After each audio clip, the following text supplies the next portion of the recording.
प्रस्तुत है कहानी मुनिवर सिन्ह गुफावासी की। संयम जीवन में आपका मूल नाम क्या था, इसकी कोई जानकारी नहीं है और फिर भी आपको सिन्ह गुफावासी मुनिवर के नाम से जो संबोधन किया है उसके पीछे आपने ही किया हुआ एक भव्यतम पराक्रम का इतिहास जुड़ा हुआ है। आपके गुरुदेव का नाम संभूति विजय जी महाराज। एक दिन उनके पास आपके सहित अन्य 2 मुनिवर पहुंच गए हैं, जिनमें एक मुनिवर का नाम तो स्थूलभद्र स्वामी है। गुरुदेव को वंदन करके आप सभी ने गुरुदेव से अनुमति मांगी है। स्थूलभद्र स्वामी ने अपने मन की भावना गुरुदेव के सामने प्रस्तुत की है।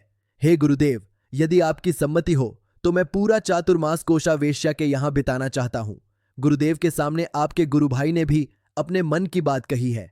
हे गुरुदेव, मेरी भावना सर्प के राफड़े के पास उपस्थित रहकर चातुर्मास बिताने की है और आपने भी अपने मन की भावना गुरुदेव के सामने रखी है। मेरी इच्छा सिंह की गुफा में चातुर्मास बिताने की है।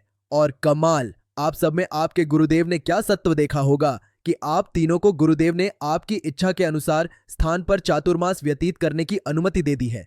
कोशा वेश्या के साथ स्थूलभद्र स्वामी के चिर परिचित आत्मीय संबंध हैं।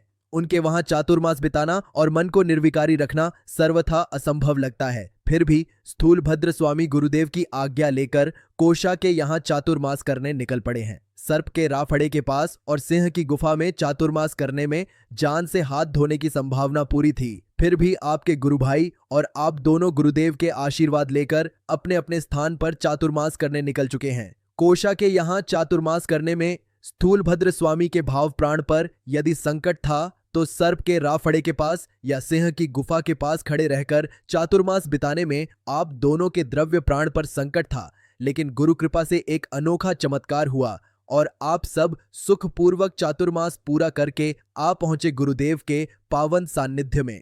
गुरुदेव के चरणों में आपने मस्तक झुकाया और आपके मस्तक पर वात्सल्य भरा हाथ फेरते हुए गुरुदेव ने आपके पराक्रम को इस शब्द से नवाजा, वत्स, तूने दुष्कर कार्य किया।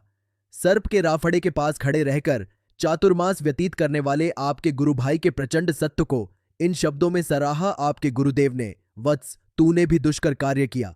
लेकिन कोशा वेश्या के यहाँ चातुर्मास करके गुरुदेव के पास आए स्थूलभद्र स्वामी को जब दुष्कर दुष्कर शब्द से बढ़ाया, तब सिंह गुफावासी मुनिवर, आपका अहंकार बड़ा हो गया। आपका अंतर उनके प्रति ईर्ष्या से जलने लगा। जैसे ही स्थूलभद्र स्वामी आपके गुरुदेव के चरणों में झुके, आपके गुरुदेव ने उन्हें वात्सल्य से नहलाते हुए कह दिया, वत्स, तूने तो दुष्कर दुष्कर कार्य किया। और गुरुदेव के इन शब्दों ने आपके मन में भूचाल ला दिया। 4-4 महीने पेट में व्यंजन पधारने वाले स्थूलभद्र दुष्कर दुष्कर कारक और 4-4 महीने के उपवास झेल चुका मैं केवल दुष्कर कारक, वेश्या के यहाँ रंग महल में रहकर हर प्रकार की सुविधाएं भोगने वाले स्थूलभद्र स्वामी दुष्कर दुष्कर कारक और हर पल जहां जान संकट में थी उस सिंह की गुफा के पास खड़ा रहा। मैं मात्र दुष्कर कारक? ठीक है स्थूलभद्र, आखिरकार तो मंत्री पुत्र है ना।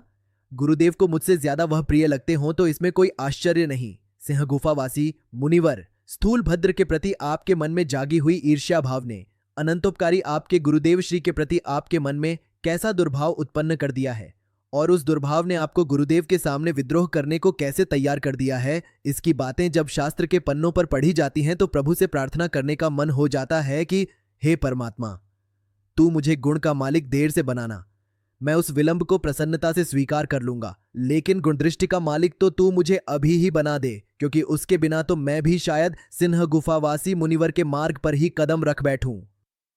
धन्यवाद। ज्ञान का सफर जारी रहेगा। मिलते हैं जल्द।